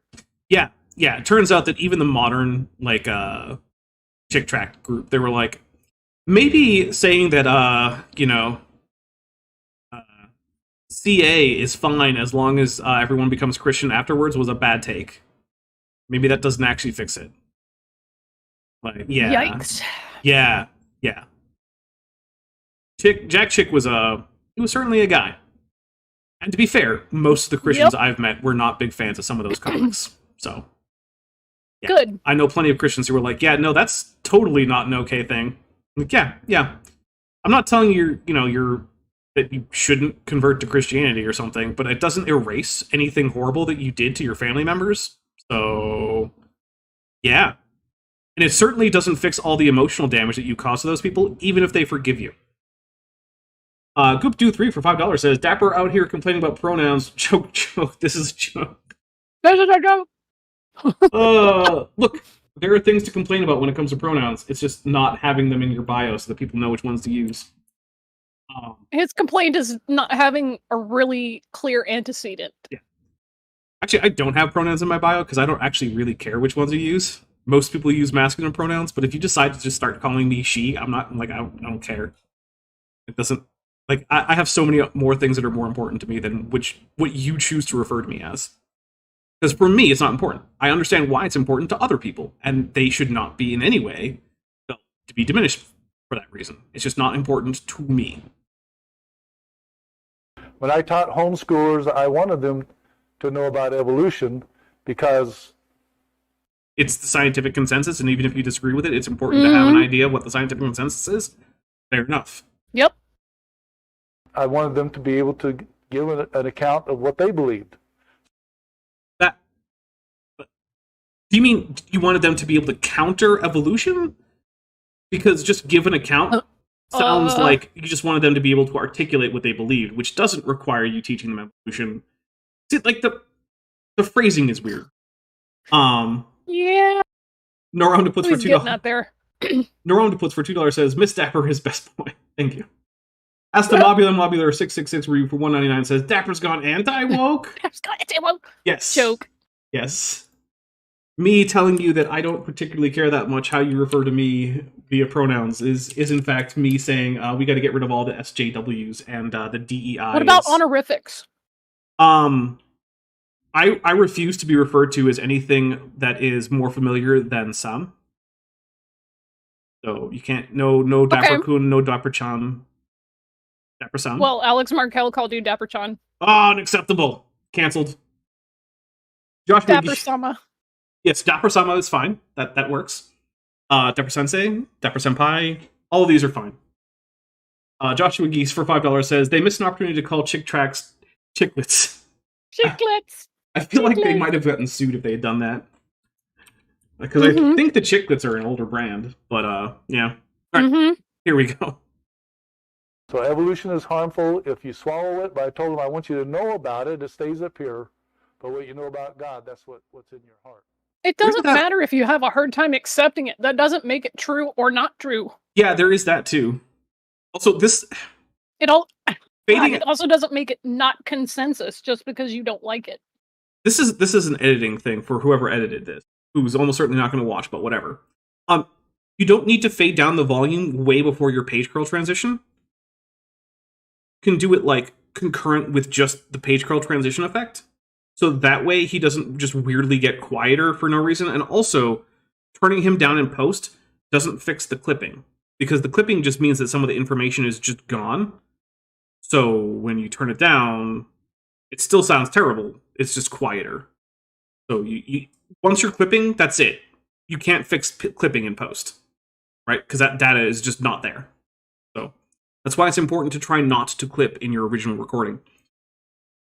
Mark Argamoto 1313 Smith says, Sir Dapper Dinosaur? I mean, I haven't been knighted by anyone, but like, I'm not going to tell you can't call me Sir Dapper Dinosaur if you want to. I don't call myself I that. do actually have a title, like actual European peerage. It's true. So yeah. if people wanted to, they could use my title, which is Dame Baroness. Yeah, you're I have the letters patent and everything. You're European nobility sworn to protect the Eastern Orthodox Church. Specifically from the Ottomans. Yes. So lots of those running around. Hey, Turks, if you start to attack Eastern Orthodox churches in Eastern Europe, you better watch out, because Vishanti's going to come get you. Yeah. All right, here we go. So, wait, that could tie into the whole, like, storming the Vatican to get all the stuff returned. Because they've also stolen a whole bunch of Eastern Orthodox stuff, in addition to all the Jewish stuff they stole. It's all. We can make this like a one-stop shop. I don't care. Let's go. Return all the stuff. Let me go get my kosher war beast. Giraffe for the win. Alex Markle says, Sir Dapper Dinosaur Coon? No, you can't put Sir and Coon. Those are... no. One of those is far too formal. The other one's far too familiar. Evolution caused people to become evil? No. I believe that the evil came upon them not because of evolution, but evolution was an excuse to perpetrate their evil upon mankind. I'm actually going to give like a guarded agreement here, which means I'm going to take a drink because I think Pete is somewhat correct. So here's the thing, right? Some people want to do things that are not okay. That's unarguable, right? Like, there are terrible people out there. And they will latch on to convenient excuses to do horrible things in order to justify it to themselves and to others, right? And sometimes people have used Christianity to do horrible, terrible, terrible things. Sometimes people have used evolution to do horrible, horrible, terrible things. Sometimes people have used class consciousness to do terrible, terrible, horrible things. Sometimes people have used, hearkening back to an imagined golden age in the Roman Empire to do horrible, horrible, terrible things. People will always find a reason to do the horrible things that they wanted to do otherwise. And that they found that excuse in some particular idea is not necessarily that idea's fault. Because the thing is that that's just a universal that happens. So if you want to say like, oh, if we got rid of evolution, all the terrible things in the world would go away. No, they wouldn't. If we got rid of religion, all the terrible things in the world would go away. No, they wouldn't. People will come up with an excuse. Do horrible things. That's just a fact of life. And yeah, people have used evolution as an excuse. People have used just about anything you can think of as an excuse to do horrible, terrible things. So, let's see. Rayla Gatabella for $2 says, Vishanti should defend evolution from Harun Yahya. Didn't he get out of prison somehow? Isn't that a thing that happened? Oh my... Like he was like sentenced to like 5,000 years or some stupid thing like that in prison. Yeah, right. And then like he just got out. Which he shouldn't. Look, if you want to talk about an abusive person, Harun Yahya is basically a cult leader who's done horrible things. Yes. Things that I can't talk about here on YouTube. He's done that kind of thing. Yeah. You like being monetized. Yeah. So, Harun Yahya, in addition to being the origin of the worst creationist meme format that I've ever encountered, which is the show a picture of fossil, show a picture of modern organism that superficially kind of looks like fossil, then say, where the evolution, though? Also, it helps if you mislabel one or both of the pictures. My favorite one was he put Psittacosaurus, a ceratopsian dinosaur, up next to a parrot. And then said, where's the evolution? It's like, I'm sorry, are you kidding me right now? Oh, okay. So Crypto457 says Harun Yahya is still alive. Last I checked, he was still alive. It's possible that since I've checked, he's died. I don't know. I don't keep tabs on Harun Yahya, not the way I do with some other creationists like also Snelling Joshua G's was saying kosher war beast was not a phrase he was expecting to hear today. And I forget that not everyone is in on that joke. So to be kosher according to the Torah, you have to have split hoofs and chew cud, which giraffes do. Yep. So technically, they're kosher. You're not really going to find populations of Jews eating them, but if you had to and you really, really wanted to stay kosher, you could throw one on the spit roast. There you go. Assuming it's been properly slaughtered and prepared. Yeah, just drain all the blood out and then throw it on there. Yeah. Mr. Cliff for £2 says, even more of Damu. Yeah, it turns out that the kosher rules for mammals in the Torah basically come down to ruminants. Ruminants all meet those requirements, and I just forgot a number in there, so that's a professional right there. And cognitive trifurcation is saying that they're catching up from the start and just got to the bit about eating ticks. Apparently, the Mashiach made food out of marsh fly eggs that they ground into paste. I wonder how it tasted, and I'm not going to try it. Roshna, I don't know, and I don't care, and I'm never going to find out. Roshna Keller for $1.99 says, giraffe luncheon meat? Go for it.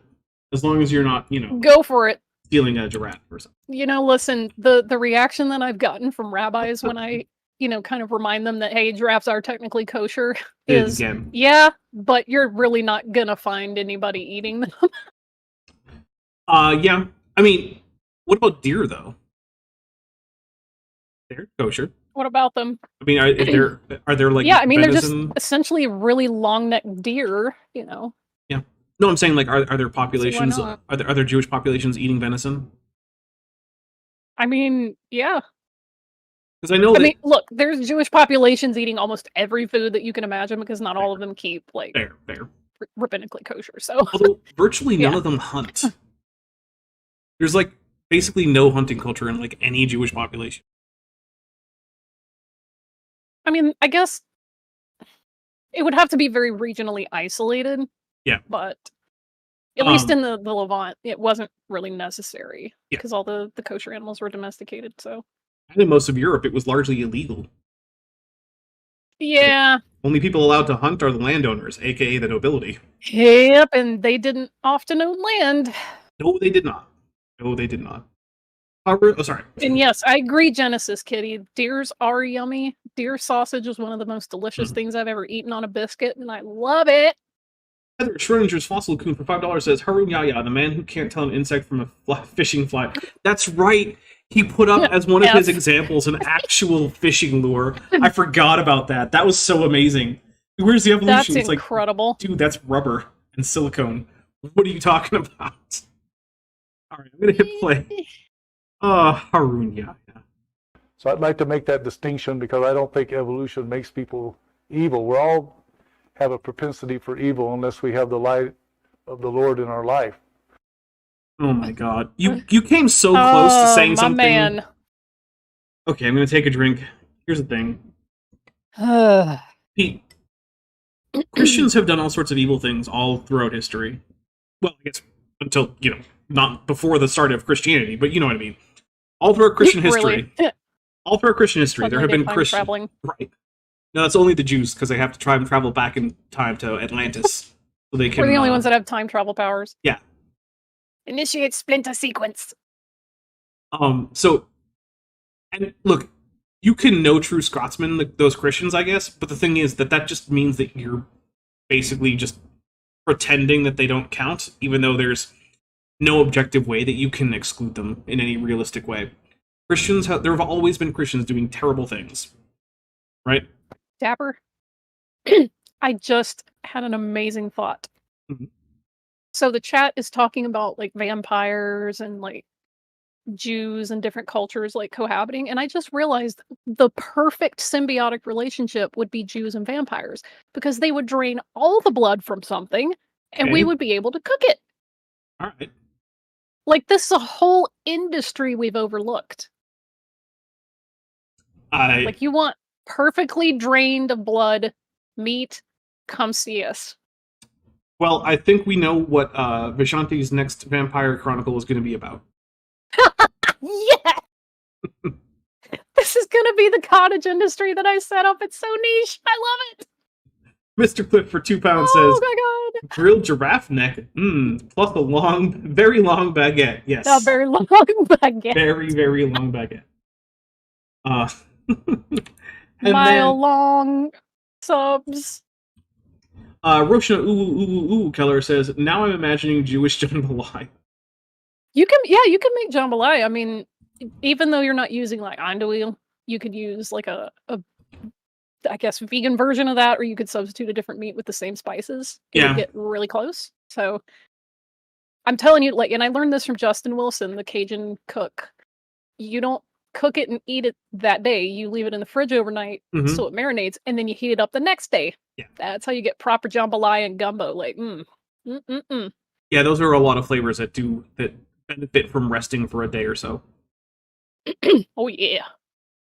But Karl Tell you Marx true. Uh-oh, here we go. Karl Marx, here we go. Oh great. as ardent adherent of Darwin.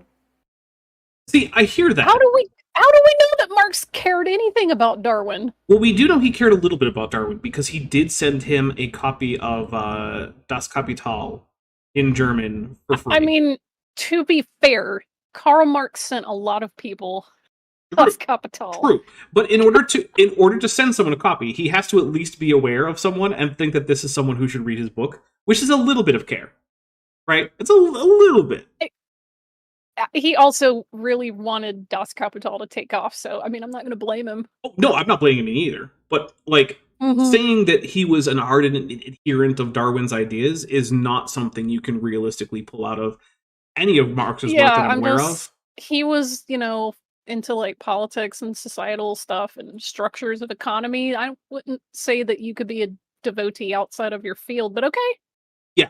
Let So cook, I guess. the most we can say is that Karl Marx was sending his book around to famous people who were influential in various fields, and Charles Darwin was among them. The degree to which Karl Marx agreed with Darwin's ideas, I don't think we can pull that out of anything that Karl Marx has ever written. And also, my understanding is that Darwin's copy didn't even have most of the pages cut. So if you don't know, older books, they would fold the paper multiple different ways. And so adjoining sheets of paper would often actually be connected. They're the same piece of paper, and you would need a knife to like cut along the seam that you could actually read those pages. And your first time reading a book, you could just use which pages you had cut and which ones you hadn't as your bookmark. And so because Darwin's copy of Das Kapital had most of the pages uncut, we know he didn't actually read most. Because he physically couldn't have, because most of the pages wouldn't have been visible. Poor Carl.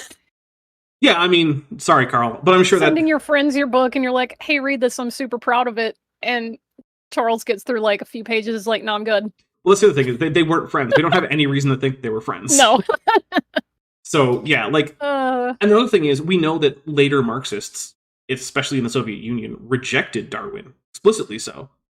Oh, yeah. Weren't they Lamarckian or something like that? Well, so they were following a guy, Tropin Lysenko, whose ideas were closer to Lamarck. Oh, Lysenko, thank you. Two different L words. But yeah, bad neurons. They rejected Darwin's explicitly on the grounds that his idea of the competition for survival sounded too capitalistic. Sounded too much like, the competition in a market. Well, sorry, guys, but that if you just believe really hard in the crops and, like, make the soil very nationalistic, it's just going to make them grow real good. Yeah, it turns out that wheat doesn't have any sense of class consciousness. Sorry, guys. What do you know?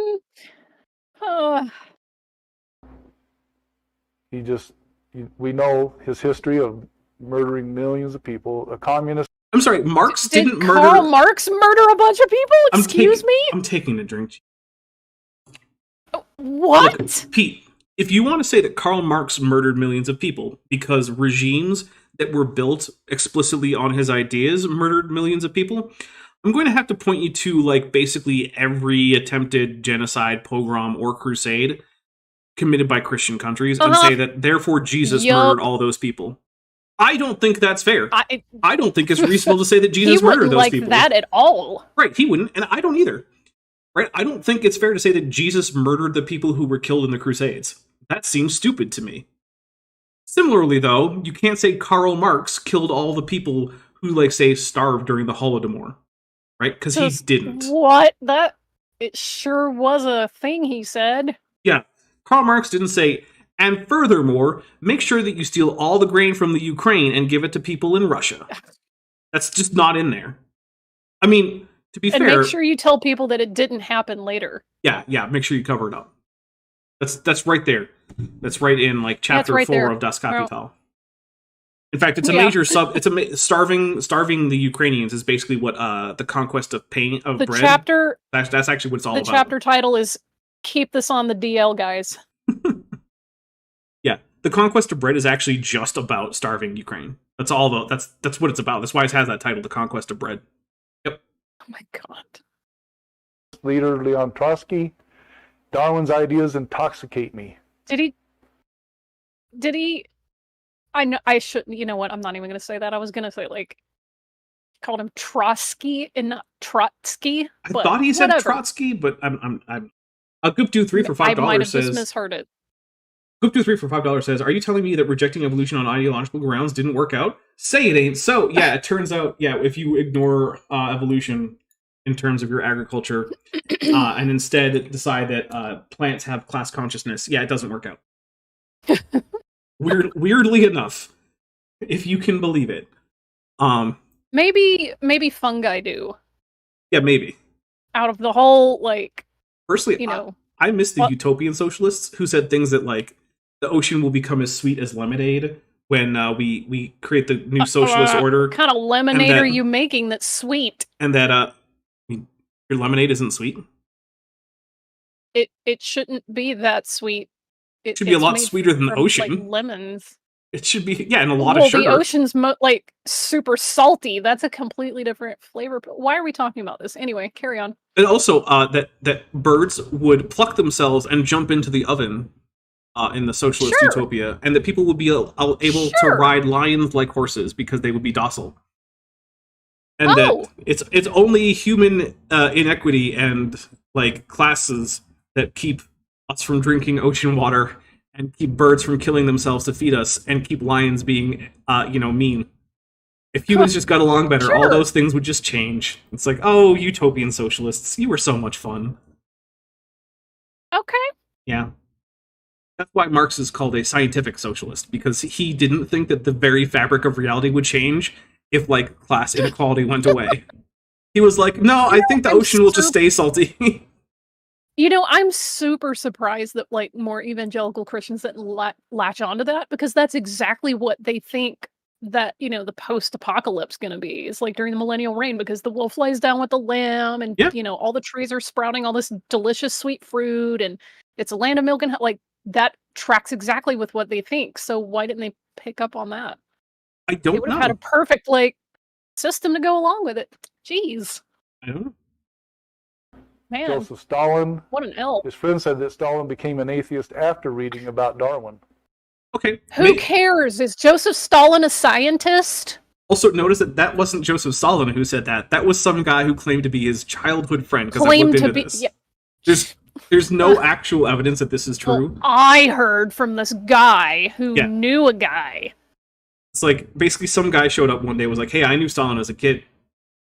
Was totally into Darwin. Like, okay. Okay. Sure. Weird how Stalin then Were either of them introduced- scientists? No. And it's also like, No? Oh. weird how Stalin then propped up anti-evolution ideas about biology to the Yeah, detriment of his own people. Weird how he just completely tripled down on Lysenkoism. Mhm. Yeah. Yeah, that's weird.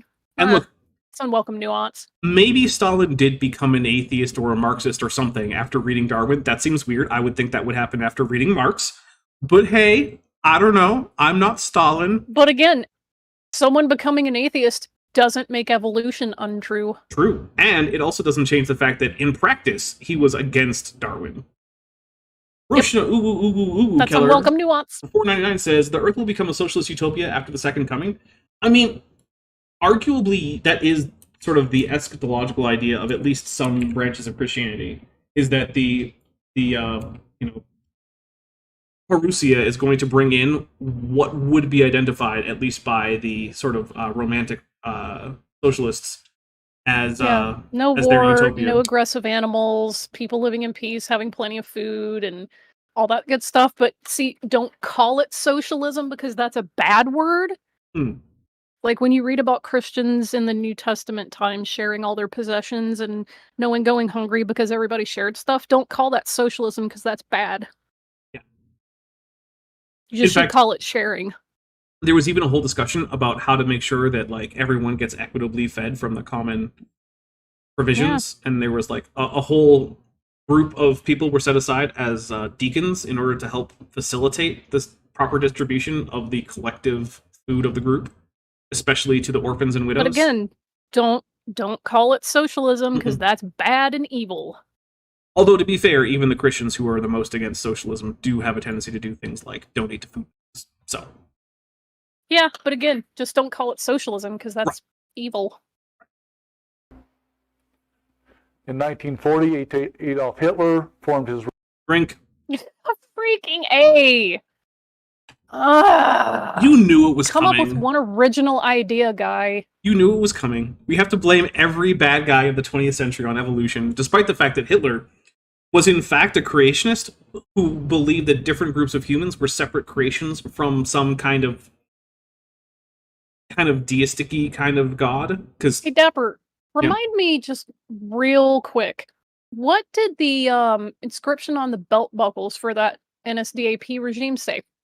Gott ist mit uns. Gott mit uns? What does that translate to in English? God is with us. Huh. Yeah. Weird. That's weird that some like evil atheistic thing would, put Yeah, references to God on their belt buckles. But hey, what do I know? Hitler in his own writings very clearly seems to believe in some kind of creator. It's also pretty obvious that he doesn't believe that he's not a big fan of Christian theology per se, but he was willing to use it. Yeah. So people not who are like, a fan of the Catholic Church. No, he absolutely wasn't. But so people who are like, oh, see, Hitler was a Christian. He didn't even really consider himself to be a Christian. However, he was very, very willing to use Christian churches to his ends, which is why numerous churches became officially affiliated with the NSDAP. It's also really smart for authoritarian regimes to utilize popular imagery in order to get people to like follow their stuff more ardently. So, Look, there's a reason that Trump likes to have himself photographed with Bibles, whether or not he's going to hold them upright or not. Yeah. My parents are so pissed at me for reminding them that he gassed an entire group of protesters so he could hold up a Bible like upside down and backwards. Mm-hmm. And the thing is, my mom specifically is super pissed at me for mentioning that. Like, this is not a man who I'm very confident that when Trump is alone, he is not praying to Jesus. He doesn't think about going to church. He doesn't consider himself a Christian. Right? There was that one somewhat famous interview where he was asked, "Do you ever ask God for forgiveness?" He's like, "No, I don't see why I would ever do that." Okay. Sure. He doesn't practice Christianity. He perfected it. Yeah. He's done with practice. He's got it all down now. He's gonna actually. He's got it down. He's sinless, right? Yeah. So, but yeah, that's why you can't prosecute him for all the tax evasion that he allegedly did, because it's in the past and that's all been forgiven and stuff. He's also not the first one, right? Like, we don't have any actual good evidence that Reagan went to church or believed in Christianity or even considered himself a Christian. Oh, don't say that near the evangelicals. They'll torch and pitchforks, man. It's true. But the thing is, it was also true of like Bill Clinton. There's not really a whole lot of great evidence that he was actually a Christian. Yeah. You just kind of say that you are to get ahead in American politics. And the similar thing was happening in Germany, right? Because we do have to bring it back around. Out of the group of them, like Jimmy Carter obviously is a good example of somebody who walks the talk. Oh yeah. I have a lot of respect for Jimmy Carter.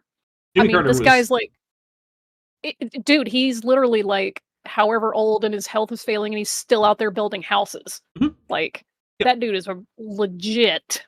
So props. He was known to actually privately attend church services and like do Christian-y things. So he was probably not lying. I don't think George Bush was lying. He was also visibly doing all sorts of Christian stuff, having prayer meetings in the Oval Office, stuff like that. But yeah, similarly, that guy that was in charge of the NSDAP also was using Christian imagery and making alliances with Christians because they could come up with, common enemies. He wasn't a Christian. He was, in fact, not an atheist. He was a theist of some stripe. He also He also occasionally wrote favorably about Islam because he liked certain aspects of Islam. And he also had like the Ananurba, which was into like occult stuff. So he was kind of all over the place. Yep. So yeah, but also when he's writing about his anthropological views, talking about different races of humans, he does not talk about them in terms of evolutionary biology. He talks about them in terms of their special creation, and the reason that, say, mixing them together is wrong, because he believes they were separately created to be separate by a creator, and that therefore mixing them is against the creator's will, and he also thinks that the creator created his group, the Aryan race, as the bestest of them. And so when you mix that with the other separately created groups, that's bad. Yeah, the only reason that I give any craps about anything that he said about anthropology is just to go, no, he actually was super mega racist and bigoted and stuff. And that's about all I care to say about it. So that's all that matters. And also kind of started modern archaeology. You got to give him one single thing. He killed Hitler. It's true. We'll put up a statue of him for that reason. with the gun. We could have the gun. He did. On social policies on the evolutionary ideas of survival of the fittest and the superiority of certain favored races. Except that that's not what the rhetoric was from That's him. not what... They don't use race like we use the word race. It was like a synonym for species. Yeah, that was extremely dumb. So let's take another drink. Unwelcome nuance. Yeah, when you read through The Origin of Species, right? Or the Preservation of Favored Races and the Struggle for Survival, the rest of the title, you can find the entire text online for free, right? Because it's a public domain book. And you can find at least 3 or 4 different editions, including the first and the last 6th edition. And you can just control F through that document for the word race. And it refers to things like races of cabbages, races of pigeon, races of horse. You know what? And if you read it, you think maybe you'll figure that out. But Yeah. all these creationists who start dunking on it, they don't read it. No. And interestingly, at no point in the entire Origin of Species is the word race ever applied to humans. Not once. Weird. Yeah, because that book You know wasn't how about you would human know ancestry that is if you specifically. actually read the book, which Yeah. creationists don't They don't. do. And also, when they quote it, they almost always quote the first edition. Because in the first edition, Darwin is much more cautious and like, I don't know, maybe, and he's a whole lot less confident because not as much evidence has come in as like the 20-year later 6th edition. And I don't remember if it's actually 20 years, so don't quote me on that. After you start finding all the mountains of evidence. I think it's actually 17 years between the 1st and 6th edition. But yeah, like the 6th edition was written after Archaeopteryx had been found and described. Darwin is much more confident. Yeah, Darwin is much more confident in the 6th edition. So, all right, here we go. Which Well, was the you know the first edition Ah. of anything is the perfect and wholly inspired version, right? I did it. Yes, that is how it works. Yeah, Darwin can't have been correcting. Nope. Darn it, I hit stop, and now it doesn't want to play. Oops. Yeah. This is very annoying. Well, Well, here's the other thing, right? We are coming up to where we're probably about to stop. I'm probably not going to go too much longer. I don't think I'll bring it back, but I will say, yeah, hey, the NSDAP really didn't have anything to do with evolution. It had a bit to do with Christianity in that it was willing to use various Christian churches and their broad appeal, as well as, you know, dangling carrots and sticks in front of church leaders in order to get churches to officially affiliate themselves with, you know, that regime. But also, there were a lot of Christians of various denominations who didn't go along with it. It turns out it was a whole complex period of history, and you can't just pin it on Darwin. Nor can you just pin it on Christians. That's not how it works. The history is far more complex than that. convenient to my whole religion sucks period kind of r/atheism edgelordness. Yeah. In fact, actually, speaking of Christians who were, you know, like, trying to oppose this, one of the people that I've talked about on the channel, because he came up as a result of Pam Acker, was Maximilian Kolbe, who was a Polish Catholic priest who was killed during the Holocaust because he volunteered to take the place for the execution of a Polish prisoner who was a soldier. And why was he in the concentration camp in the first place? Because he'd been preaching against the invasion and the regime in general. Yeah. Right? And I gotta tell you, a lot of people are like, oh, well, my grandfather was doing a good thing. He hid Jews. Like, if that was real, your name would be listed in the list of names of righteous among the nations, because we know who all helped. Yeah. Joshua Geese for $5 says, bagels and donuts are both wholly inspired. Yes, it's true. Oh man, I had a delicious breakfast bagel from Einstein Brothers in the airport on the way home. It was like, turkey sausage and egg. It was so good. I don't think I've had an Einstein Brothers bagel since college. There was one on campus. Delicious. It was like part of one of the buildings. I was very disappointed that the Dunkin' in the Atlanta airport was out of like almost every breakfast meat that I could have. Ooh. I was not happy. Yeah. So Um, don't mess with my breakfast. I turn into cranky Vishanti. You don't want to see me when I'm cranky. I wouldn't like you when you're cranky. Nope. You turn giant and green. I turn into something. I don't know if it's giant and green, but you don't want to be around. Fair enough.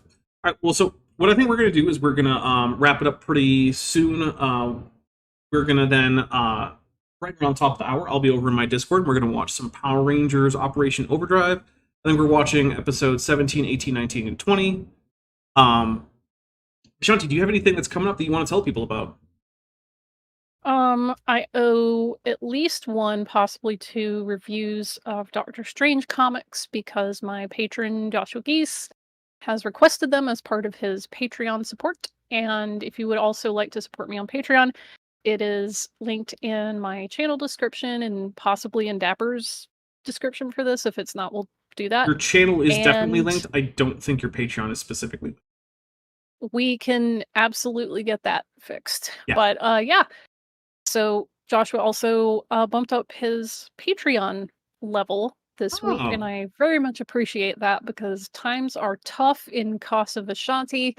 So any little bit there helps. I appreciate that very much. All right. So Roger's annoying polystraight eggplant fossil newsletter says, when does the Star Trek campaign start? That is a great question. The first episode is scheduled for the 20th at 5 p.m. Pacific, 8 p.m. Eastern, I don't know, something like 5 a.m. Central European time or something like that. I don't know. And yes, I do have 2 European players, and they are getting up extremely early for this, so I do appreciate that. Max P, who's been a member for 2 months, is at the Tetrapod level, says, worst part of moving from New York City to Utah is bad bagel. Ooh, yeah, no, that's going to be a huge downgrade. Yeah. Although, you know what? Utah has good fry sauce. You can get some good fry sauce.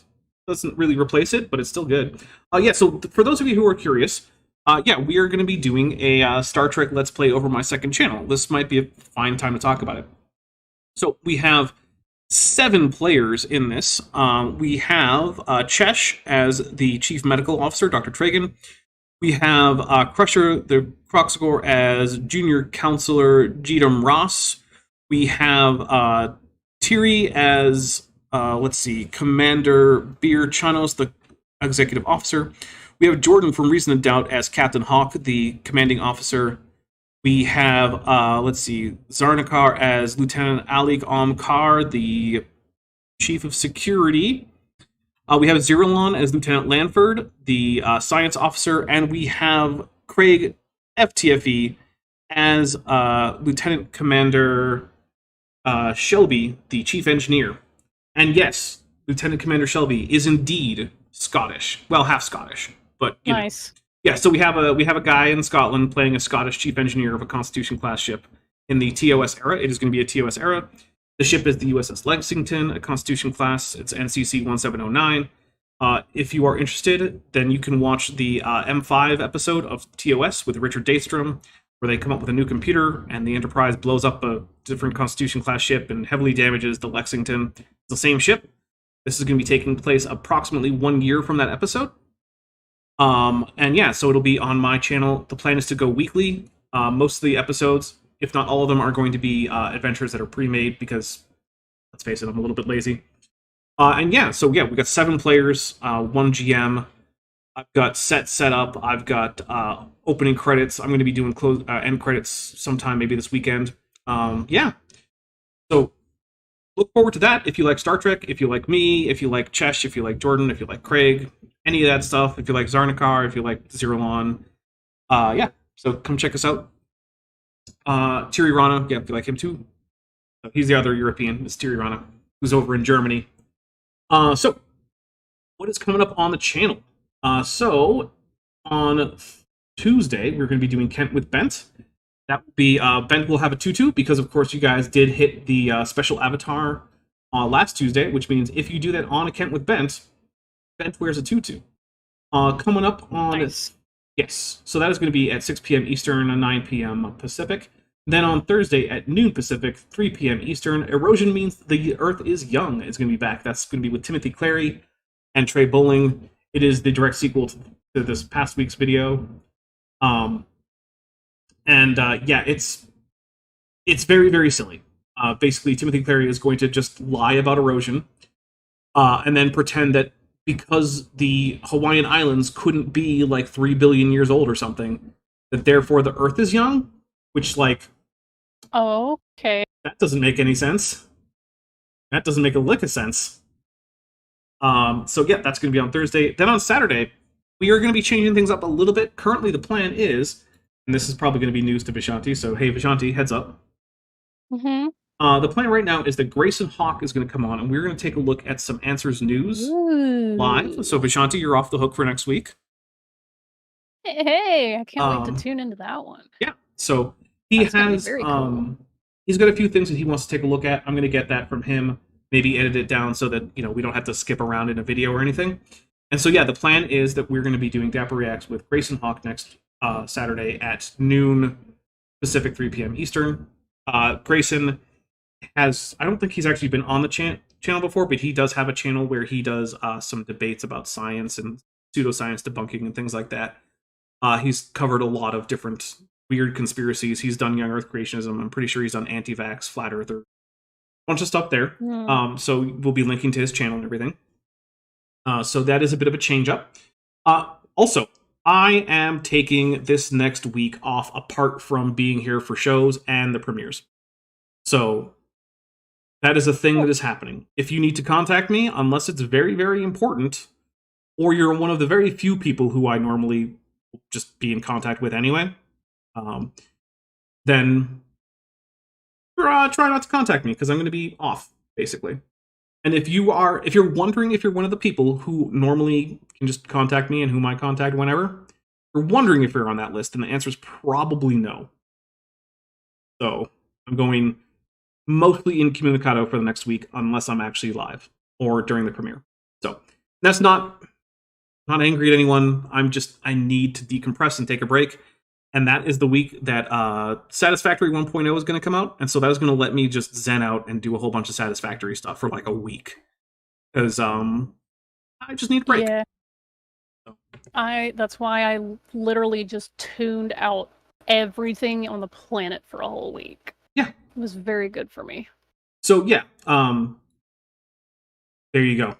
That's going to be me this week, is unless I'm currently live, I'm going to mostly be incommunicado. Now, if there's an emergency, you can feel free to contact. But emergency usually means someone's in the hospital or dead. If no one's in the hospital and no one's dead, it's probably not an emergency. That being said, though, I am going to be heading over to my Discord after this to watch some Power Rangers. So if that's something that interests you and you are a patron or a channel member, feel free to head over to the Discord. We will be watching 4 episodes of Power Rangers. With that being said, I'm going to get out of here. Thank you so much, everyone. Please make sure you like this video on your way out. And I will see all of you, hopefully, on Tuesday. There we go. I know what day of the week it is. Bye, everybody. Before you go, I'd like to just take a second to thank my channel members and patrons, especially those pledging $20 or above. Benthoven, Philrevara, Tapioca Weasel, Whispers, Ellerhan Teller, Horseflesh, Ian Chen, Kelvin Brostick Van Manen, Landon Knoll, Mabbity Babbity, Sphincter of Doom, Vollus, North Texas Fossils, John Ackerman, Strawberry Vein, and Dr. Tapioca Weasel. It's because of my channel members and patrons that I'm able to do this show as I am now with 3 videos a week. Without them, I would be reduced to maybe 1 a week, or maybe even 1 every other week. So, if you like this channel and you'd like to support, there's a link to the Patreon in the description, and a join button below this video. All channel members and patrons get early access to videos, often many months in advance, as well as access to my super secret Discord server that's just for supporters and is a great way to contact me. Thanks for watching.